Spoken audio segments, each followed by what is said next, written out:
वालेकुम। आज का जो टॉपिक है हमारा वो हम नेक्स्ट चैप्टर अपना स्टार्ट कर रहे हैं चैप्टर 7 जिसका नाम है ऑसिलेशन।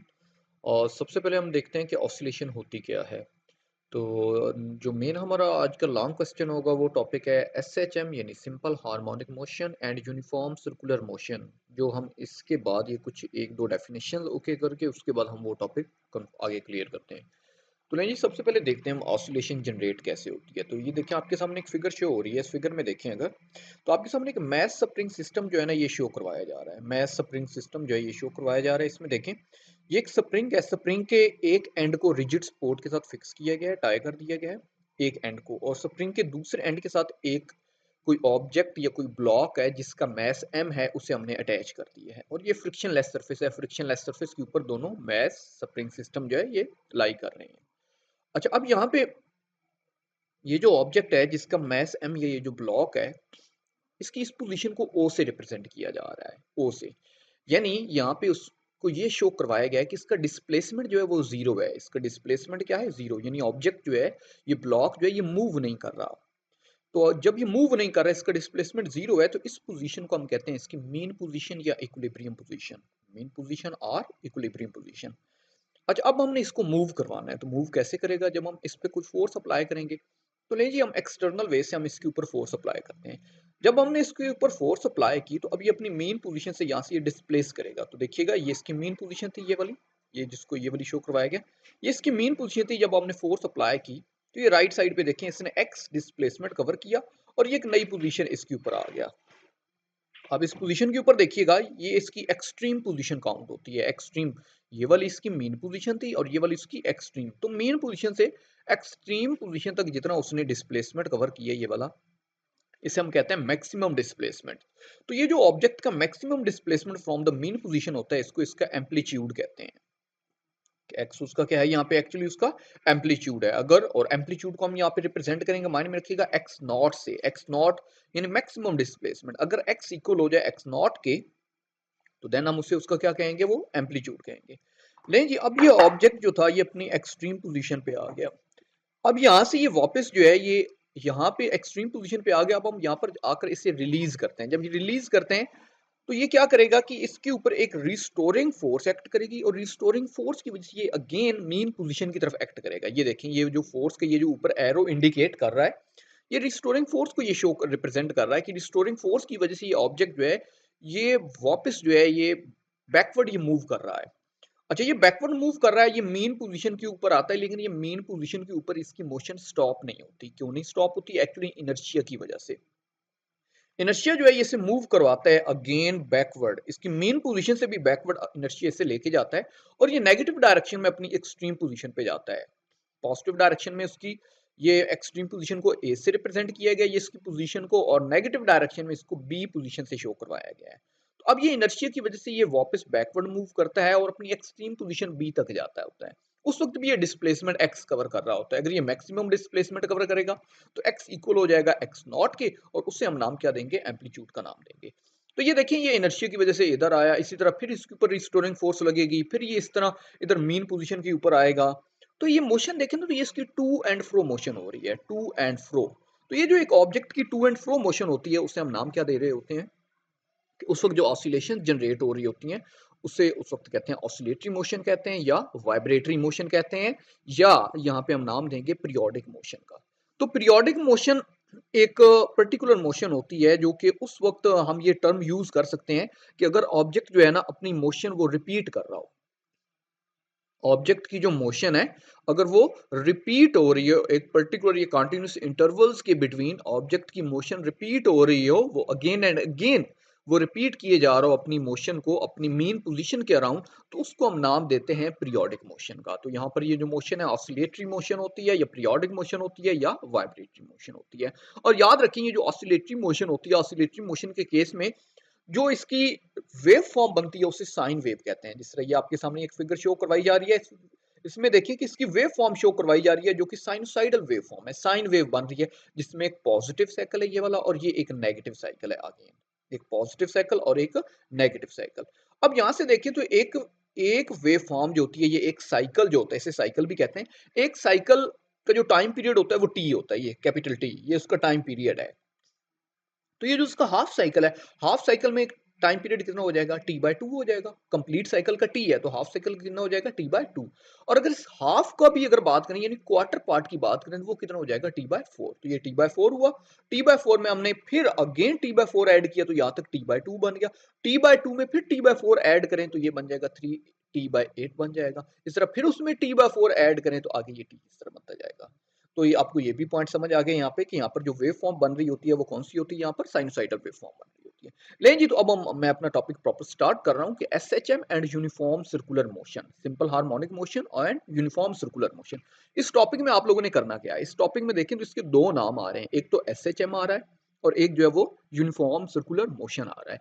ये दो मोशंस को ना आपस में आपने रिलेट करवाना है, एक एसएचएम को और एक यूनिफॉर्म सर्कुलर मोशन को। यानी अगर मैं एसएचएम की बात करूं तो एसएचएम में एक ऑब्जेक्ट जो होगा वो मैस स्प्रिंग सिस्टम में, आप समझिए कि एसएचएम में मैस स्प्रिंग सिस्टम होगा। एक ऑब्जेक्ट जो है वो स्प्रिंग के साथ अटैच किया गया होगा और वो अपनी मीन पोजीशन के अराउंड टू एंड फ्रो अपनी मोशन कर रहा होगा। ये तो हो गई एसएचएम। और यूनिफॉर्म सर्कुलर मोशन की बात करें तो सर्कुलर मोशन नाम से भी जाहिर है कि ऑब्जेक्ट जो है वो सर्कुलर पाथ में वो रिवॉल्व कर रहा होगा, लेकिन वर्ड यूनिफॉर्म लगा हुआ है। यूनिफॉर्म की वजह से यानी कांस्टेंट स्पीड के साथ, कांस्टेंट एंगुलर वेलोसिटी के साथ वो ऑब्जेक्ट सर्कुलर मोशन में वो रिवॉल्व कर रहा होगा। तो अब ये दोनों मोशन को हम रिलेट करवाएंगे, हम कहेंगे कि ये दोनों मोशन इक्वल होंगी एक दूसरे के। दोनों मोशन इक्वल कब होंगी, अगर जो सर्कुलर मोशन वाला ऑब्जेक्ट है वो एसएचएम की कैरेक्टरिस्टिक्स को ओबे करेगा, सिंपल हार्मोनिक मोशन की प्रॉपर्टीज को अगर वो फॉलो करेगा, यो ओबे करेगा, देन हम कहेंगे कि जो सर्कुलर मोशन वाला ऑब्जेक्ट है वो क्या करता है, वो एग्जीक्यूट कर रहा है सिंपल हार्मोनिक मोशन। और सिंपल हार्मोनिक मोशन की कैरेक्टरिस्टिक्स कौन सी होती हैं, तो इसकी दो कैरेक्टरिस्टिक्स होती हैं, दो प्रॉपर्टीज होती हैं, या इसकी जो डेफिनेशन होती है वो इस तरह से ये टर्म डिफाइन होती है। हम ये कहते हैं कि सिंपल हार्मोनिक मोशन में जो ऑब्जेक्ट का एक्सेलरेशन होता है, ऑब्जेक्ट का एक्सेलरेशन होता है, acceleration is directly proportional to the displacement of that object. कि एक्सेलरेशन जो होता है ये डायरेक्टली प्रोपोर्शनल होता है डिस्प्लेसमेंट के, यानी ए प्रोपोर्शनल होता है एक्स के, ए प्रोपोर्शनल है एक्स के। और सेकंड प्रॉपर्टी जो है इसकी वो ये है कि ए प्रोपोर्शनल जब एक्स क्या है तो एक्स के साथ एक नेगेटिव साइन अपीयर हो रहा होता है, यानी ए प्रोपोर्शनल है माइनस एक्स। अब ये माइनस क्या इंडिकेट कर रहा होता है, नेगेटिव साइन ये इंडिकेट कर रहा होता है कि एक्सेलरेशन की जो डायरेक्शन है वो मीन पोजीशन की तरफ होती है, यानी acceleration is always directed towards the mean position. Acceleration जो होता है वो हमेशा मीन पोजीशन की तरफ वो एक्ट कर रहा होता है, उसकी डायरेक्शन जो होती है वो मीन पोजीशन की तरफ होती है। तो ये दो कैरेक्टरिस्टिक्स हैं कि ए प्रोपोर्शनल है एक्स के, और सेकंड में नेगेटिव साइन बताया जाता है कि नेगेटिव साइन क्या इंडिकेट कर रहा है।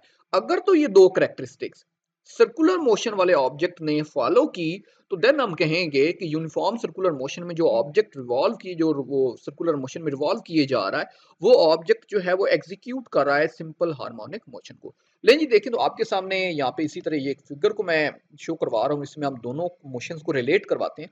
तो देखें जी यहाँ पे देखें तो यहाँ पे एक ये स्प्रिंग जो है, स्प्रिंग के साथ एक ऑब्जेक्ट को अटैच किया गया है जिसका मास m है। स्प्रिंग के एक एंड को रिजिड सपोर्ट के साथ फिक्स किया गया है और दूसरे एंड के साथ इस मास को टाई किया गया है, इस ऑब्जेक्ट को टाई किया गया है जिसका मास क्या है, m है। और इसकी मेन पोजीशन को पॉइंट ए से रिप्रेजेंट किया जा रहा है, ये देखिए पॉइंट ए से रिप्रेजेंट किया जा रहा है। और इस ऑब्जेक्ट के साथ जिसका मास m है, इसके साथ एक पॉइंटर अटैच किया गया है p1। पॉइंटर क्यों अटैच किया गया है, इसकी मोशन को रिकॉर्ड करने के लिए, इसकी मोशन को रिकॉर्ड करने के लिए पॉइंटर अटैच किया है। और ये उसकी मीन पोजीशन है या इक्विलिब्रियम पोजीशन है जिसको हम ए से रिप्रेजेंट कर रहे हैं। अच्छा, इसी तरह इसकी ये दो एक्सट्रीम पोजीशंस हैं बी और सी, ये वाली ये दो इसकी एक्सट्रीम पोजीशंस हैं। यानी जब मैक्सिमम डिस्प्लेसमेंट कवर करेगा या तो वो इधर बी पे जाएगा या सी पे जाएगा। तो ये देखिए ये इसके एक्स जो है, एक्स इसका इंस्टेंटेनियस डिस्प्लेसमेंट है कि किसी भी जगह तक जो इसने डिस्प्लेसमेंट कवर किया है उसको इंस्टेंटेनियस डिस्प्लेसमेंट एक्स के थ्रू हम शो कर रहे हैं। तो अगर तो बी तक ये ऑब्जेक्ट जाता है तो फिर हम उसे मैक्सिमम डिस्प्लेसमेंट कहेंगे जो उसका एम्पलीट्यूड कहलाएगा, यानी x इक्वल होगा x नॉट के। इसी तरह अगर ये c पे आता है तो वो भी उसका मैक्सिमम डिस्प्लेसमेंट होगा क्योंकि ये उसकी मैक्सिमम एक्सट्रीम पोजीशंस हैं। तो यहाँ पर x इक्वल हो जाएगा x नॉट के। तो ये देखिए ये ऑब्जेक्ट m जो था ये तो कर रहा है सिंपल हार्मोनिक मोशन परफॉर्म कर रहा है, यानी इस तरह ये अपनी पीरियोडिक मोशन जो है ये जनरेट कर रहा है, कभी बी पे जा रहा है कभी सी पे, फिर ये ए उसकी मेन पोजीशन है, इधर से वो इस तरह पास करके बी और सी के बिटवीन जो है ये ऑसिलेट कर रहा है। तो इस तरह इसकी जो वेव फॉर्म जो है ये साइनोसाइडल वेव फॉर्म जो है ये ट्रेस हो रही है, जो कि ये पेन जो है एक्चुअली एक पेन पेज के साथ जो है वो लगा होता है। तो जब ये सिस्टम जो हमारा मैस स्प्रिंग सिस्टम है, ये मैस स्प्रिंग सिस्टम ऑसिलेट कर रहा होता है, जब ये मैस स्प्रिंग सिस्टम ऑसिलेट कर रहा होता है तो ये जो पॉइंटर लगा हुआ है, ये पॉइंटर उस पेज के ऊपर जो है ये उसकी वेव फॉर्म जनरेट कर रहा होता है। तो पॉइंटर एक्चुअली उसके पॉइंटर में एक इंक फिल की गई होती है जो कि इस तरह से वेव फॉर्म को जनरेट करवाती है, जो आपके सामने यहाँ पे शो करवाई गई है। लेकिन जी तो अब आते हैं दूसरे पे। दूसरा था हमारा यूनिफॉर्म सर्कुलर मोशन। यूनिफॉर्म, ये देखिए सर्कुलर मोशन आपके सामने शो हो रही है। इसमें ये एक ऑब्जेक्ट है, ये वाला जिसे पॉइंट पी से रिप्रेजेंट किया गया है, कि एक ऑब्जेक्ट जिसे पॉइंट पी से रिप्रेजेंट किया गया है और ये सर्कल का सेंटर है, और ये ऑब्जेक्ट जो है जिसे पॉइंट पी से रिप्रेजेंट कर रहा है, ये सर्कुलर मोशन में कांस्टेंट वेलोसिटी के साथ मूव कर रहा है। कांस्टेंट वेलोसिटी के साथ सर्कुलर मोशन ये परफॉर्म कर रहा है, माइंड में रखें। और इस ऑब्जेक्ट का सर्कल के सेंटर तक का जो डिस्टेंस है, इसको हम रेडियस वेक्टर कह रहे हैं। और रेडियस को रिप्रेजेंट किया जा रहा है एक्स नॉट से। रेडियस को किससे रिप्रेजेंट किया जा रहा है? एक्स नॉट से। और ये उसकी एक रेफरेंस लाइन है, ये वाली horizontal reference line. Horizontal reference line के साथ ये जो ऑब्जेक्ट एंगल मेक कर रहा है, उस एंगल ये जो फॉर्म कर रहा है उसे हम थीटा कह रहे हैं। एंगल थीटा ये फॉर्म कर रहा है। अच्छा, अब ये माइंड में रखिएगा। अब इस ऑब्जेक्ट का ये जो n है, ये n इस ऑब्जेक्ट का प्रोजेक्शन कहलाता है। n इस पॉइंट p का प्रोजेक्शन कहलाता है, माइंड में रखिएगा। n पॉइंट p का प्रोजेक्शन, और इसी की आज सारी स्टोरी है प्रोजेक्शन की इस टॉपिक में। तो n को बड़ा क्लियरली माइंड में रख लें कि n जो है पॉइंट p का क्या है? प्रोजेक्शन है। अच्छा, ऑब्जेक्ट जैसे जैसे पॉइंट p जो है, यानी पॉइंट p जैसे जैसे सर्कुलर मोशन में ये रिवॉल्व करेगा, ये जो n है, ये n b इसका ये डायमीटर है, डी ई, ये डी ई इसका डायमीटर है। एन इसके ऊपर इस तरह ये वर्टिकली जो है ना ये मूव करेगा। एन वर्टिकली मूव करेगा अपने डायमीटर डी ई के ऊपर। पॉइंट पी सर्कुलर मोशन करेगा, लेकिन एन प्रोजेक्शन जो है ये डी ई के ऊपर वर्टिकली इस तरह से ये मूव कर रहा होगा।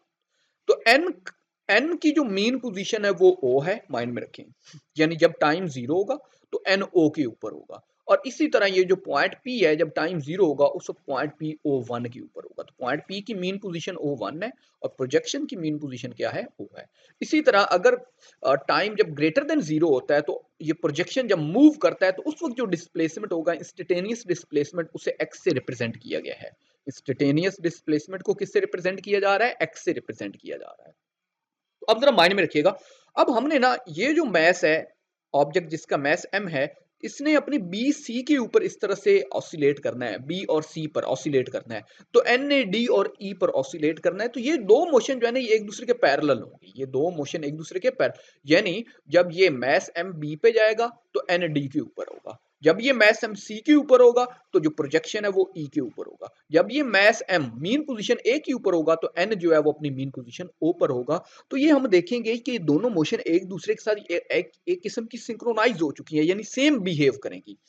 तो जब सेम बिहेव करेंगी तो हम एट द एंड कहेंगे कि ये जो ऑब्जेक्ट है पॉइंट पी वाला, उसके ये जो प्रोजेक्शन एन है, ये एक्चुअली एग्जीक्यूट कर रहा है एस एच एम को, सिंपल हार्मोनिक मोशन को ये फॉलो कर रहा है।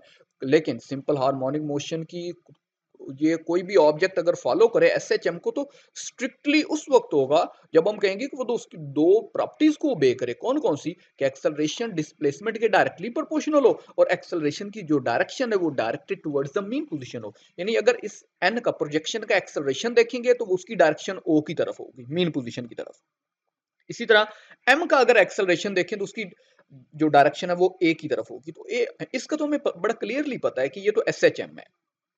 इसको तो हमने प्रूव करना ही नहीं है क्योंकि इसकी डायरेक्शन तो ए की तरफ होनी है, क्योंकि ये एस एच एम है, सिंपल हार्मोनिक मोशन है जो ये ऑब्जेक्ट परफॉर्म कर रहा है। हमने इसको चेक करना है कि क्या एन का जो एक्सेलरेशन है, एन के एक्सेलरेशन की डायरेक्शन क्या ओ की तरफ होगी। तो इसको हम आगे अगेन चेक करेंगे। तो उम्मीद करता हूँ यहाँ तक आपको जितनी बातें ये क्लियर हो चुकी होंगी। तो आगे जो नेक्स्ट टॉपिक में अब ये जो हमारा टारगेट है वो क्या है, हमने इस टॉपिक के अंदर चार चीजें कैलकुलेट करनी है, माइंड में रखिएगा। ये आपको एक किस्म का इसका थीम बता रहा हूँ ताकि आपको टॉपिक को आगे अंडरस्टैंड करना इजी हो जाए। इसमें हमने चार चीजें कैलकुलेट करनी है। वो चार चीजें कौन कौन सी है?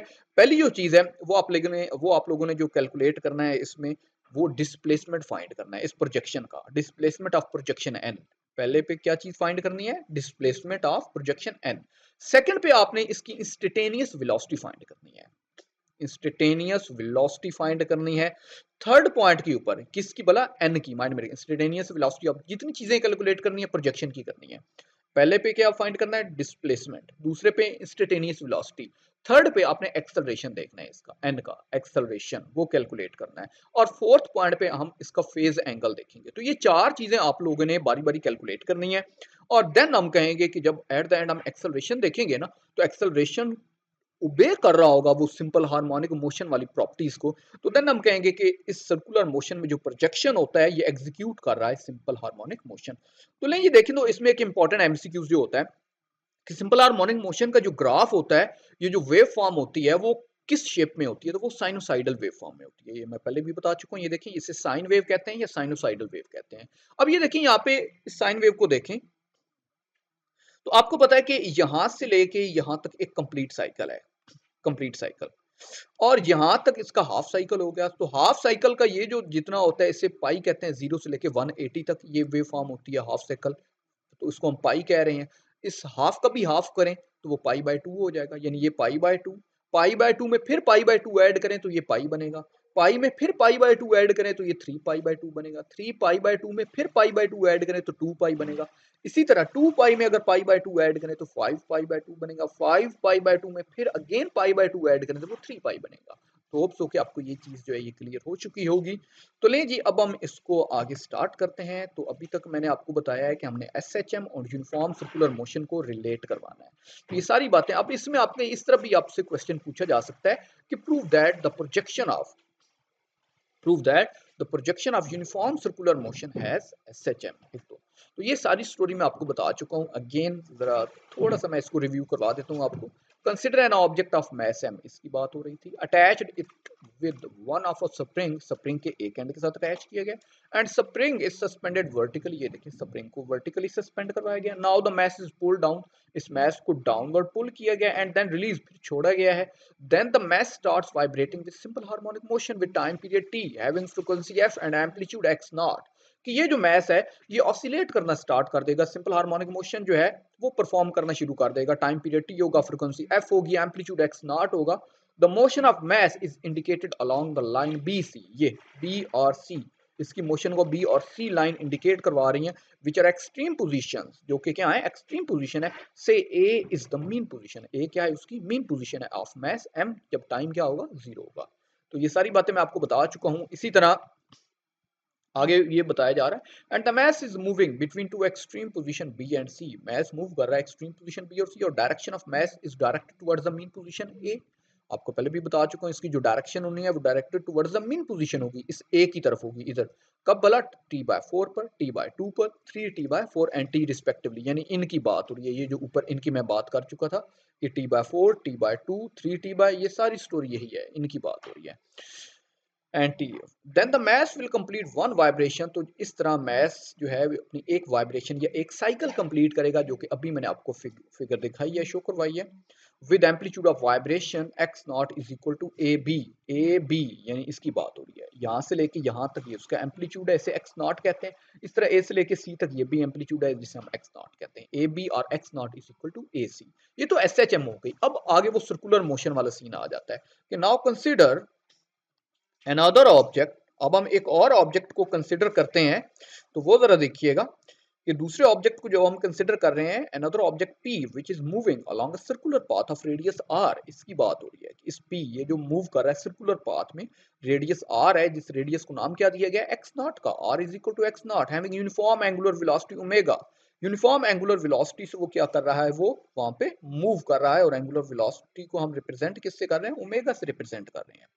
आगे आपको बताया जा रहा है, now in order to relate the motion of point P, यानी अब इन दोनों मोशन को आपने रिलेट करवाना है, इसकी सर्कुलर मोशन और इसकी मोशन ऑब्जेक्ट एम की। Relate the motion of point P with motion of mass M, we have to consider the projection of point P. हमें क्या लेना होगा, पॉइंट पी का प्रोजेक्शन कंसीडर करना होगा, which is taken as point N, जिसको हम नाम क्या दे चुके हैं, पॉइंट एन का, ये वाला, ये उसका प्रोजेक्शन एन है, जिसने डायमीटर डी ई के ऊपर जो है क्या करना है, मूव करना है। ये देखें, and it moves along the diameter of circle D E, the diameter D E is same as that the amplitude of mass M B C. यानी ये बात हो रही है कि जिस तरह एन का डायमीटर डी ई है, इसी तरह इस मैस एम का डायमीटर क्या है, बी सी है। दोनों मोशंस एक जैसी होंगी।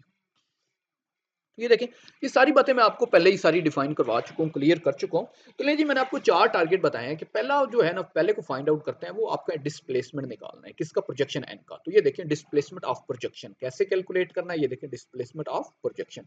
It is the distance of projection N from the mean position. Mean position से जो डिस्टेंस होता है इंस्टेंटेनियस, कोई भी किसी भी जगह तक आप ले लें, तो वो हम उसे नाम क्या देते होते हैं? वो displacement of projection N at any instant. ये देखें ना, एट एनी इंस्टेंट शो हुआ है। तो जब टाइम 0 होगा, तो मैं पहले ही बात कर चुका हूँ, पॉइंट P कहाँ पे होगा? मीन पोजीशन O1 पे होगा। Angle which the radius OP form in time 0, वो एंगल को रिप्रेजेंट किया जाएगा थीटा से। या नहीं, इसकी बात हो रही है, मैं आपको शो करवा देता हूँ। इसकी बात हो रही है कि जब टाइम 0 होगा, तो P इधर O1 पे होगा, क्लियर? और T जब ग्रेटर देन 0 होगा, तो ये जो OP जितना एंगल बना रही है इस रेफरेंस लाइन के साथ, उसको नाम क्या दे रहे हैं? थीटा का नाम दे रहे हैं। ओके हो गया? तो टाइम 0 है तो P O1 पे होगा, N किधर होगा? N O पे होगा, क्योंकि N की मीन पोजीशन क्या है? O है, और P की मीन पोजीशन क्या है? O1 है। ओके हो गया? तो लें जी, अब अगर आप इसमें इसमें इमेजिन करें ना, तो आपको ये नजर आ रहा होगा, यहाँ पे एक ना ट्रायंगल बन रही है, कौन सी? ONP। ये ट्रायंगल बन रही है ONP। O से N तक का डिस्टेंस क्या है? X है। और O से P तक का डिस्टेंस क्या है? X नॉट है। तो इस ट्रायंगल के थ्रू हम डिस्प्लेसमेंट कैलकुलेट करेंगे। आप लोगों ने ये X निकालना है, ये X, ये देखिएगा कैसे निकालेंगे। आप लोगों ने सिंपल साइन थीटा यहाँ से कैलकुलेट करना है, इस ट्रायंगल से साइन थीटा निकालना है। कैसे? तो वो जरा देखें, ये इस फिगर में देखें।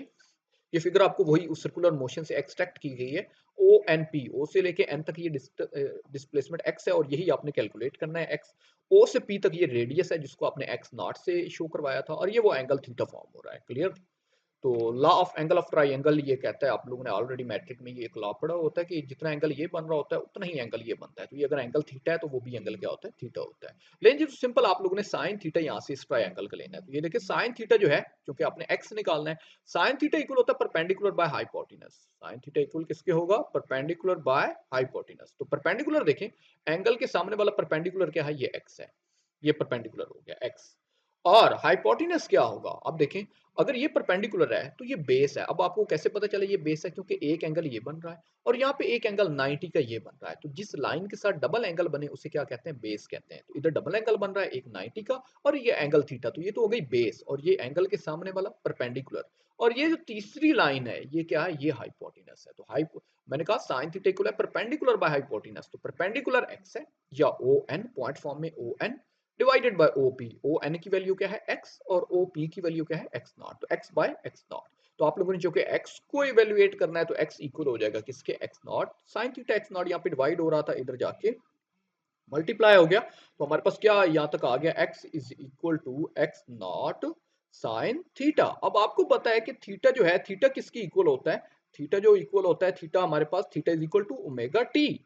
और थीटा ओमेगा टी की इक्वल है, तो ये हमने थीटा की यहाँ पर वैल्यू इंसर्ट की, देखें तो हमारे पास क्या निकला है? X is equal to X naught sine omega T. और यही हमारे पास क्या है? इसका डिस्प्लेसमेंट है, किसका? प्रोजेक्शन एन का। माइंड में रखिएगा, ये प्रोजेक्शन एन का हमारे पास क्या निकला है? डिस्प्लेसमेंट।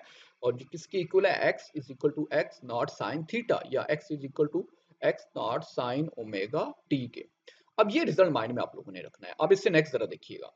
अच्छा, अब यहाँ पे कुछ यहाँ पे केस जो है ना, वो हमने बना लिए हैं कि अगर ये थीटा जीरो हो, थीटा जो है ये यहाँ पर क्या हो? जीरो हो, तो फिर हमारे पास रिजल्ट क्या आएगा? थीटा जीरो कब होगा? सोचिए फिगर में। थीटा जीरो का मतलब है कि पी जो है वो मीन पोजीशन पे लाई करे, पी जो है वो O1 के ऊपर आ जाए। तो ये लाइन अपने रेफरेंस लाइन के ऊपर आ जाए, तो थीटा जीरो हो जाएगा। थीटा जीरो पुट करेंगे तो साइन जीरो जीरो, एक्स क्या आ जाएगा? जीरो। ये देखिए, थीटा जीरो हो तो एक्स भी क्या आ जाएगा? जीरो आ जाएगा। और थीटा 45 हो, जो ये आपके सामने ये कंडीशन शो करवाई जा रही है, तो ये एंगल ऑलमोस्ट 45 का यहाँ पे रिप्रेजेंट हो रहा है। तो थीटा अगर 45 हो, तो 45 आप यहाँ पे पुट करेंगे, तो आपको पता है साइन 45 का आंसर 1 बाय स्क्वायर रूट 2 या 0.707 आता है। तो ना यानी जीरो तो नहीं आ रहा, तो एक्स को हम नाम क्या दे रहे हैं कि एक्स का आंसर जो है वो नॉन जीरो आएगा। इसी तरह अगर थीटा 60 हो, तो फिर भी एक्स नॉन जीरो आएगा। थीटा 90 हो, 90 का मतलब है कि पॉइंट पी जो है वो इसके ऊपर आ जाए, एन के ऊपर इधर, देन रेफरेंस लाइन के साथ एंगल इधर 90 बनेगा। पॉइंट पी यहाँ पे आ जाए तो एंगल 90 बनेगा, और थीटा 90 पुट करेंगे तो साइन 91 होगा, तो एक्स एक्स नॉट की इक्वल होगा। इट मींस ऑब्जेक्ट जो है वो मैक्सिमम डिस्प्लेसमेंट कवर कर रहा है, जो कि एम्पलीट्यूड की इक्वल है। एक्स एक्स नॉट है, और एक्स नॉट क्या है? यहाँ पे वो एम्पलीट्यूड है। तो ये इसके कुछ केसेस थे जो हमने ये भी कवर की हैं। तो ये देखें x जो है वो x नॉट की इक्वल हो जाएगा और जिससे हम एम्पलीट्यूड का नाम देते हैं। It is prove that at theta is equal to 90 degree then displacement is maximum which is called amplitude x is equal to x naught. और similarly when point p is at O1 then mass m is at position A, यानी point p mean position पे होगा तो मास m जो होगा वो भी mean position A पे होगा और n जो होगा वो सेंटर ऑफ सर्कल पे होगा, वो अपनी मीन पोजीशन O के ऊपर होगा जो प्रोजेक्शन होगा। At that instant the displacement is zero, उस वक्त डिस्प्लेसमेंट क्या होगा, जीरो होगा। सबके केस में जीरो होगा, प्रोजेक्शन के लिए, पॉइंट पी के लिए, एम के लिए डिस्प्लेसमेंट जीरो हो जाएगा क्योंकि सारे किस पे हैं, बिकॉज ऑफ मीन पोजीशन, सारे मीन पोजीशन के ऊपर हैं।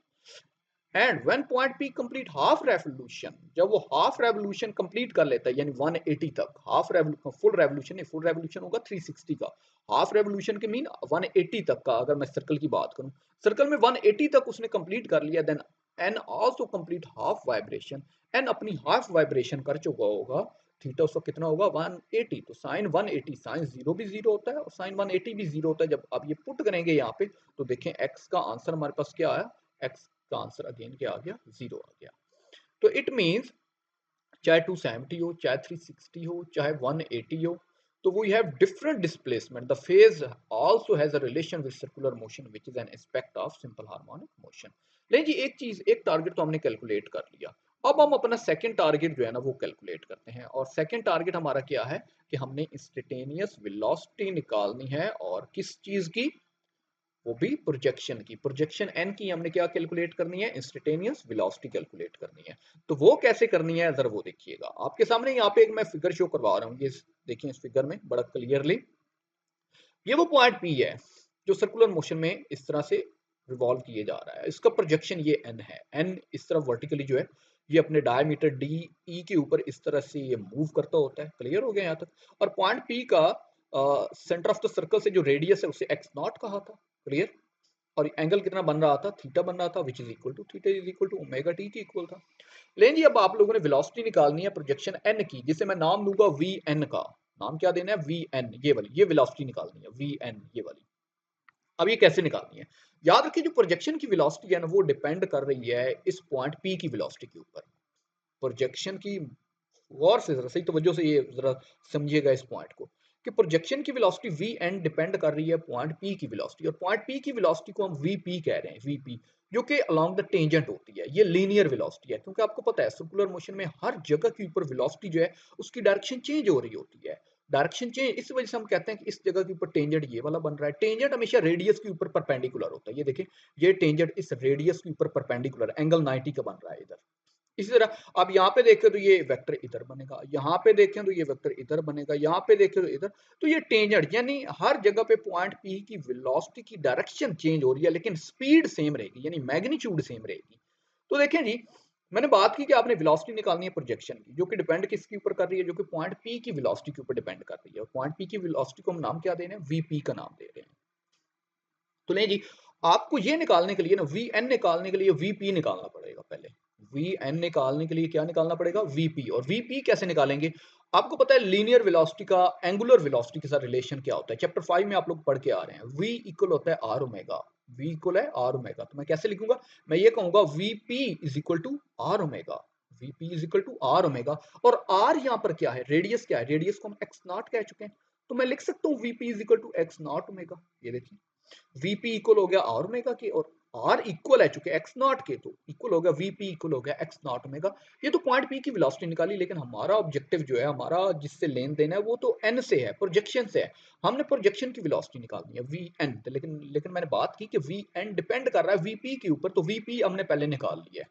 अब देखें वीपी को, ये वीपी का वेक्टर है, ये वाला टेंजेंट जो हमने ड्रॉ किया, वीपी के दो कंपोनेंट होंगे, एक हॉरिजॉन्टल कंपोनेंट होगा और एक वर्टिकल कंपोनेंट होगा। जरा देखिएगा, यानी एक वीपी साइन थीटा बनेगा वर्टिकल कंपोनेंट, और horizontal component VP cos theta बनेगा, VP cos, vertical VP sine theta और ये वीपी कॉस थीटा।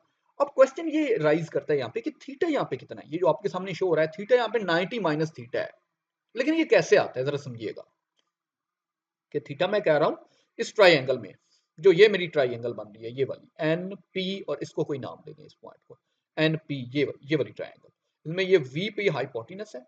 ये देखिए उसके दो कंपोनेंट, ये वर्टिकल कंपोनेंट बन गया, ये हॉरिजॉन्टल कंपोनेंट। आपको पता है हॉरिजॉन्टल में कॉस आता है, वर्टिकल में क्या आता है, साइन आता है। तो मैंने कहा कि एंगल इस ट्राइंगल का 90 माइनस थीटा है। कैसे, जरा ये समझिएगा। यहां पे इतना एंगल जो है ये थीटा है, इतना एंगल इस ट्राइंगल का ओ एन पी का, अभी हम ये पहले बात कर चुके हैं जब हमने डिस्प्लेसमेंट को डिटरमिन किया है। इतना एंगल थीटा है, यहां से लेके यहां तक थीटा है।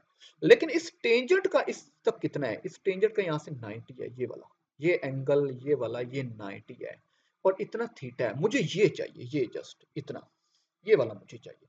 तो ये कैसे होगा कि टोटल यहां से लेके यहां तक 90 है, 90 में से मैं इतना पार्ट निकाल दूं, ये वाला, इतना पार्ट निकाल दूं तो ये नहीं आ जाएगा बाकी, तो इस तरह बना 90 माइनस थीटा। तो ये थीटा जो है ये थीटा 90 माइनस थीटा है। तो मुझे वी एन चाहिए, तो मैंने कहा वी एन मुझे वी पी ही देगा, लेकिन वी पी का कौन सा कंपोनेंट जो इसकी डायरेक्शन में होगा, माइंड में रखिएगा। वी एन मैंने फाइंड करना है, वी एन वी पी पर डिपेंड कर रहा है, लेकिन वी पी के फिर फर्दर दो कंपोनेंट है, ये वर्टिकल कंपोनेंट है और ये हॉरिजॉन्टल कंपोनेंट है। तो वी एन उस पर डिपेंड कर रहा है जो उसकी डायरेक्शन में होगा, और उसकी डायरेक्शन में ये वाला है वीपी साइन थीटा, ये। तो वीपी साइन थीटा जो है ना, ये वी एन की इक्वल है। और थीटा क्या है, थीटा 90 माइनस थीटा। तो ये देखिए, ये रिजल्ट यही आपको शो कर रहा है कि V N is equal to VP sine 90 minus theta. तो होप सो कि आपको ये पॉइंट मेरा समझ आ चुका होगा। ले जी, अब यहाँ पे इसको ओपन करें, साइन अल्फा माइनस बीटा। तो मैथ में आप ऑलरेडी ये फार्मूला पढ़ चुके हैं, sine alpha cos beta minus cos alpha sign beta. तो आपको पता है साइन 91 की इक्वल होता है कॉस 90 जीरो की, तो कॉस 90 जीरो है तो ये पूरी टर्म भी क्या हो जाएगी, ये देखिए जीरो हो गई। साइन 91 हो गया, तो VP cos theta, V N equal हो गया वीपी कॉस थीटा। अभी स्टिल कॉस थीटा मिसिंग है, कॉस थीटा क्या है तो वो आगे डिटरमिन करते हैं। वीपी ऑलरेडी हम कैलकुलेट कर चुके हैं अभी, तो वो हमने वैल्यू यहाँ पर इंसर्ट की है ऊपर, ये ऑलरेडी ये देख लें एक दफा, ये VP is equal to X not omega. तो यहाँ से ये वैल्यू जो है ये हमने वीपी की जगह पर ये एक्स नॉट ओमेगा पुट कर दी, और आगे क्या आ गया, कॉस थीटा आ गया। तो आगे देखें तो कॉस थीटा, और थीटा की हमने वैल्यू जो है वो हमने पुट किया, और थीटा की वैल्यू कितनी आ रही है, ओमेगा टी। तो ये हमने थीटा की वैल्यू कॉस ओमेगा टी। अब मुझे ना एक्चुअली ये कॉस थीटा चाहिए, तो कॉस थीटा कैसे निकलेगा, वो इस ट्रायंगल से ओ एन पी से, ओ एन पी इस ट्रायंगल से कॉस थीटा निकालता हूँ। कॉस थीटा यहाँ पे पुट करूंगा, मेरे पास प्रोजेक्शन की वेलोसिटी आ जाएगी, और सेकंड टास्क भी हमारा कंप्लीट हो जाएगा। लेकिन जी तो कॉस थीटा निकालते हैं, तो ठीक उसके लिए मैंने कहा कि आपने ये ट्रायंगल लेनी है ओ एन पी। तो cos थीटा क्या होता है, cos थीटा इक्वल होता है base by hypotenuse, base by hyp. और मैं ऑलरेडी आप लोगों को बता चुका हूँ, एंगल के सामने वाला ये परपेंडिकुलर, इधर डबल एंगल बन रहा है, इधर एक 90 का एक थीटा, तो ये बेस है। तो बेस बाय हाइपोटेनस, बेस क्या है एनपी, तो ये देखिए एनपी, हाइपोटेनस ओपी, ये वाला ओ पी, ये हाइपोटेनस आ गया, NP by OP. Still cos theta निकालने के लिए एनपी फिर नहीं है, अब एनपी हमें निकालना पड़ेगा। एनपी आपने कैसे कैलकुलेट करना है, पैथागोरस थ्योरम यूज करना है इस ट्रायंगल पर ओ एन पी के ऊपर। पैथागोरस थ्योरम देखें, पैथागोरस थ्योरम ये कहता है हाइपोटेनस का square is equal to perpendicular का स्क्वायर प्लस बेस का स्क्वायर। तो वही बात हो रही है यहाँ पे, ये हाइपोटेनस एक्स नॉट का स्क्वायर, परपेंडिकुलर एक्स का स्क्वायर प्लस बेस ये एनपी, ये वाली ये बेस ने का एनपी हमें चूंकि चाहिए, तो एनपी ये टर्म प्लस वाली है, उधर जाके क्या हो जाएगी माइनस, तो x not square minus X square. दोनों तरफ हम क्या करते हैं, दोनों तरफ हम स्क्वायर रूट ले लेते हैं, तो एन पी इक्वल हो जाएगा X not square minus X square square root. तो ये हमारे पास क्या आ गया है, ये हमारे पास एन पी आ गया। अब हम इस एन पी की वैल्यू क्या करते हैं, हम वहां पर अबव रिलेशन में कैलकुलेट करते हैं। तो देखें जी, एन पी की वैल्यू इक्वेशन 4 में पुट की, इक्वेशन 4, तो ये देखिए कॉस थीटा जो ऊपर एन पी था, एन पी की जगह ये वैल्यू आ गई। तो ये हमने क्या कर लिया, हमने यहाँ पर एन पी की वैल्यू जो है वो पुट कर दी। तो हमारे पास cos थीटा कैलकुलेट आ गया, कैलकुलेट हो चुका है। तो वी एन का रिलेशन था x not omega cos theta, तो cos थीटा की जगह ये हमने उसकी वैल्यू पुट कर दिया। देखें यहाँ से देखें तो इसको कुछ हमने इस तरह से किया है कि ये एक्स नॉट जो है इस एक्स नॉट से क्या हो गया, कैंसिल आउट हो गया, क्लियर। और बाकी रिमेनिंग हमारे पास ये बच गया omega X not square minus X square square root. X not square आप चाहें तो यहाँ से कॉमन ले लें, यहाँ से कॉमन लेंगे तो इधर क्या आ जाएगा, 1 आ जाएगा, इधर वो डिवाइड हो जाएगा एक्स नॉट स्क्वायर, और एक्स नॉट स्क्वायर जब स्क्वायर रूट से बाहर आएगा तो वो स्क्वायर और स्क्वायर रूट कैंसिल हो जाएंगे, तो ये एक्स नॉट बच गया। तो ये हमारे पास वो क्या आई है, प्रोजेक्शन की वेलोसिटी आई है। और ओमेगा, ओमेगा जो ये हमारे पास एंगुलर वेलोसिटी है, तो उसकी वैल्यू क्या होती है ये आप लोगों ने माइंड में रखनी है। ओमेगा इक्वल होता है के बाय एम के स्प्रिंग कांस्टेंट होता है, एम जो है एम क्या होता है उसका मैस होता है, क्लियर। तो ये हमारे पास इक्वल हो गया ओमेगा के by M square root, X not के बाय एम स्क्वायर रूट, और ये हमारे पास क्या आ गई है, प्रोजेक्शन की वेलोसिटी आ गई है। तो जो कि हमारा सेकंड टारगेट जो है वो भी हमारा क्या हुआ, कंप्लीट हुआ। ओके हो गया। तो अभी तक हम लोगों ने क्या किया, हमने डिस्प्लेसमेंट को कैलकुलेट किया है, उसके बाद इंस्टेंटेनियस वेलोसिटी निकाली है। अच्छा, इसी तरह आगे देखें तो आगे एक्सेलरेशन निकालना है, प्रोजेक्शन का, प्रोजेक्शन एन का हमने एक्सेलरेशन निकालना है। सेम यही पैटर्न है जो हमने वेलोसिटी जैसे निकाली है ना, ऐसे ही हमने ये कैलकुलेट करना है। तो जरा ये देखिएगा, अगेन फिगर में देखें, ये प्रोजेक्शन एन हो गया, ये पॉइंट पी हो गया। पॉइंट पी का सेंटर ऑफ द सर्कल से डिस्टेंस क्या है, एक्स नॉट है, जिसे हम रेडियस कह रहे हैं, क्लियर। पॉइंट पी का जो एक्सेलरेशन है वो ए पी है, ए पी, ये देखें ए पी। और एक्सेलरेशन चाहे पॉइंट पी का हो, एन का हो, जिस वो मैस एम का बेशक हो जाए, एक्सेलरेशन की डायरेक्शन हमेशा टूवर्ड्स द मीन पोजीशन होती है। तो ये देखें, इस पी जो है, इसका जो एक्सेलरेशन ए पी है, इसकी ये जो डायरेक्शन, ये एरो बता रहा है आपको, इसकी जो डायरेक्शन है वो देखें टुवर्ड्स द, ये सेंटर ऑफ द सर्कल है, ये देखें towards the centre of the circle. और प्रोजेक्शन का हमने एक्सेलरेशन निकालना है एन, वो ए एन आएगा, ये ए एन। इसकी डायरेक्शन भी एरो देखें तो वो किधर है, टुवर्ड्स द मीन पोजीशन। तो आपने ए एन निकालना है, वो टुवर्ड्स द। अब जिस तरह इसकी वेलोसिटी निकाली एन की, तो वेलोसिटी किस पे डिपेंड कर रही थी, पॉइंट पी पर। इसी तरह इसका एक्सेलरेशन ए एन निकालना है, ए एन भी डिपेंड करेगा ए पी के ऊपर, माइंड में रखिएगा। ए एन जो है, ए एन भी किसके ऊपर डिपेंड करेगा, ए पी के ऊपर। तो आपने पहले ए पी कैलकुलेट कर लें, वो फिर हम ए एन में पुट करेंगे। तो देखें जी, ए पी कैसे निकालना है, ए पी यहाँ पर जो एक्सेलरेशन है वो सेंट्रीपिटल एक्सेलरेशन है, और सेंट्रीपिटल एक्सेलरेशन का फार्मूला ये वाला होता है V square by R. V equal होता है आर ओमेगा लीनियर वेलोसिटी, क्योंकि पॉइंट पी की बात होगी ना, पॉइंट पी तो जो पैरामीटर आपने लेने हैं वो अलोंग द टेंजेंट वाले, वो लीनियर वाले लेने हैं इसमें। तो वी इक्वल हो गया आर ओमेगा, ये आर उसके स्क्वायर से कैंसिल, तो ए पी क्या आ गया, R omega square. R radius है, और रेडियस फिगर में क्या नाम दिया है, एक्स नॉट का, तो आर की जगह हमने क्या लिख दिया, एक्स नॉट। तो ए पी इक्वल हो गया एक्स नॉट ओमेगा स्क्वायर। ये तो पॉइंट पी का है, हम हमारी गर्स एन से है, हमें ये ए एन चाहिए। तो ए एन कैसे निकालते हैं, तो मैंने कहा ए एन ए पी के ऊपर डिपेंड कर रहा है, तो वो किस तरह से, तो जरा फिगर में देखिएगा। आप लोगों ने ए एन निकालना है, ये वाला। अब ये ट्राइंगल ली जा रही है O N P, O N P. अब ए पी के दो कंपोनेंट होंगे फिर, एक कॉस थीटा वाला, एक साइन थीटा वाला, क्लियर। अब किस तरह, कॉस वाला इधर बनेगा ये, और इधर जो है वो साइन वाला बनेगा, इधर साइन वाला और इधर कॉस वाला, क्लियर। तो हम चूंकि ये ट्रायंगल डील कर रहे हैं, तो इसमें जो कंपोनेंट हम यूज करेंगे वो कॉस वाला होगा, तो एपी कॉस थीटा हम डील कर रहे हैं। ए एन की direction towards the centre of the circle होगी, बात समझ आई। ये देखें, एपी कॉस थीटा और एक एपी साइन थीटा, जो कि मैंने कहा कि ये ऊपर, ये वो जो अगर फिगर इस ट्रायंगल में बात करें तो वो इधर बनेगा, क्योंकि उस एपी का कंपोनेंट है, तो उसकी जो डायरेक्शन है वो टुवर्ड्स द मीन पोजीशन होगी, तो एपी साइन थीटा इधर डील कर रहा है। आप लोगों ने ए एन निकालना है। अब ए एन ए पी पर डिपेंड कर रहा है। ए पी के फिर दो कंपोनेंट हैं, एक कॉस थीटा वाला और एक साइन थीटा वाला। आपने वो कंपोनेंट लेना है जो ए एन की डायरेक्शन में हो। ए एन की डायरेक्शन में आपको फिगर ये देखें बड़ा क्लियरली बता रही है, ए एन की डायरेक्शन में ये कंपोनेंट है, A P sine theta P का, एपी साइन थीटा जो इसकी डायरेक्शन में, तो आप ये कंपोनेंट कंसीडर करेंगे एपी साइन थीटा वाला। तो ये देखें, ए एन इक्वल हो गया किसके, एपी साइन थीटा के। और एपी ऑलरेडी अभी हम कैलकुलेट कर चुके हैं, एपी आप लोगों को क्या निकाला है, एक्स नॉट ओमेगा स्क्वायर। तो ये देखें, x not omega square sine theta. अब अगेन स्टोरी जो है वो साइन थीटा की है, कि साइन थीटा क्या होगा। अगेन आपने साइन थीटा, जिस तरह उधर कॉस थीटा निकाला था ना, इधर साइन थीटा निकालें। तो आपने ये triangle O N P consider की, यहाँ से साइन थीटा, फिर वही परपेंडिकुलर बाय हाइपोटेनस, ऑलरेडी मैं सारी टर्म बता चुका हूँ। परपेंडिकुलर जो है वो ये एक्स है, हाइपोटेनस एक्स नॉट है, तो ये साइन थीटा, इसको वहां पर इक्वेशन ए में यहाँ पे पुट करें। तो देखिए क्या बनेगा, ए एन इक्वल हो गया x not omega square sine theta, और साइन थीटा की जगह एक्स बाय एक्स नॉट से क्या हो गया, कैंसल। ए एन इक्वल हो गया किसके, ओमेगा स्क्वायर एक्स के। लेकिन जी बड़ा इंटरेस्टिंग रिजल्ट आ रहा है, ये वही रिजल्ट है जो सिंपल हार्मोनिक मोशन का है। सिंपल हार्मोनिक मोशन में भी यही होता है, ए प्रोपोर्शनल होता है एक्स के, यहाँ पे भी यही है, ए प्रोपोर्शनल है एक्स के। प्रोपोर्शनैलिटी सिंबल को रिमूव करेंगे तो आप कांस्टेंट इंट्रोड्यूस करवाते हैं, और वो ये कांस्टेंट ये वाला है ओमेगा स्क्वायर। बात समझ आ गई यहाँ तक। तो देखिए ना, इसका भी एक्सेलरेशन वही आ रहा है जो एस एच एम का एक्सेलरेशन है, और ये एक्सेलरेशन किसका है, ये पॉइंट एन का है, प्रोजेक्शन का है। इट मींस प्रोजेक्शन एन जो है ये एग्जीक्यूट कर रहा है सिंपल हार्मोनिक मोशन। क्यों, क्योंकि इसका एक्सेलरेशन वही आ रहा है।